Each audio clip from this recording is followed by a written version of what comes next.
when I was taking my notes, this is just how I wrote it. And so I was like, this just has to be the banner, because I was like, Drew McIntyre and LA Knight got beef, brother. Like, I just had to write it like that. You So got apologies. yeah.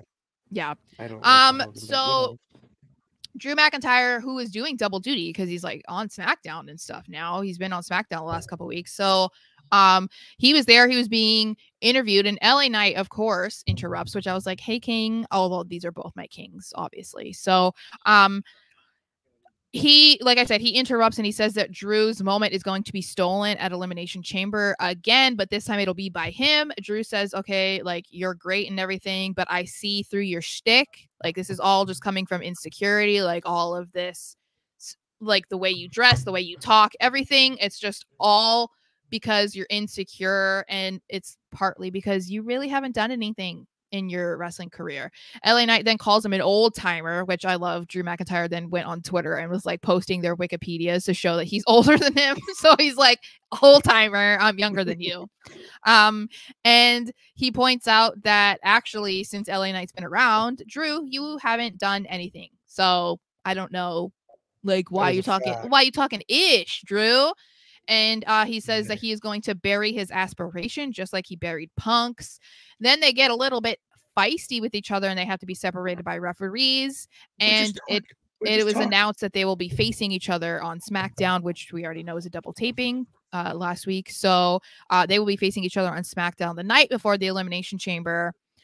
And my main thing from this, other than being thoroughly entertained, is, do you think this means anything more than them just trying to add like more substance to the Elimination Chamber than like do you think there is more than that, or do you think it's gonna be a story? Like, is this gonna be a matchup? Like, is there gonna be a feud? Because to me, I kind of feel like this is them just trying to add some extra spice to the Elimination Chamber.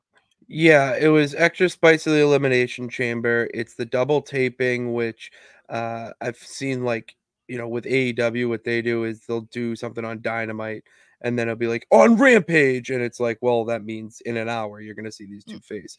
So like, and I don't mind that direction. I think it's perfect. It just also, I would say, helps that Elimination Chamber is next week. I mean, this week.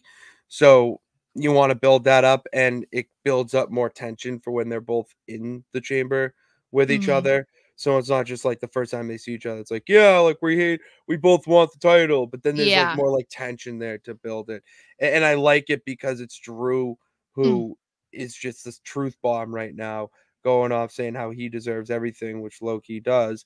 And then you have LA Knight, who he deserves the world heavyweight title for his own right. So it's those types of two heads going at it. And I mean, they already have history with each other back in Impact. I saw that picture posted. So I love that element of it. I'm just here for it. I'm just a fan of it.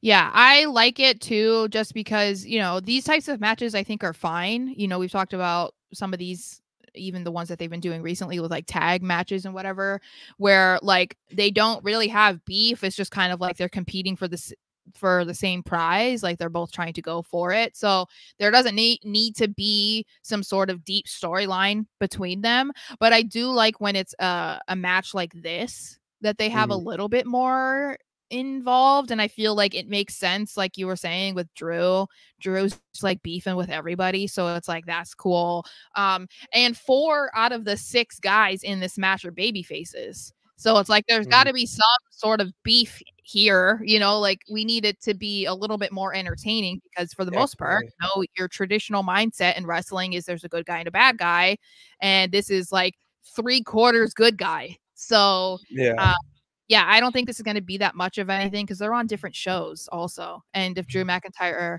were to become, heavyweight champion at Mania, LA Knight's still on SmackDown. So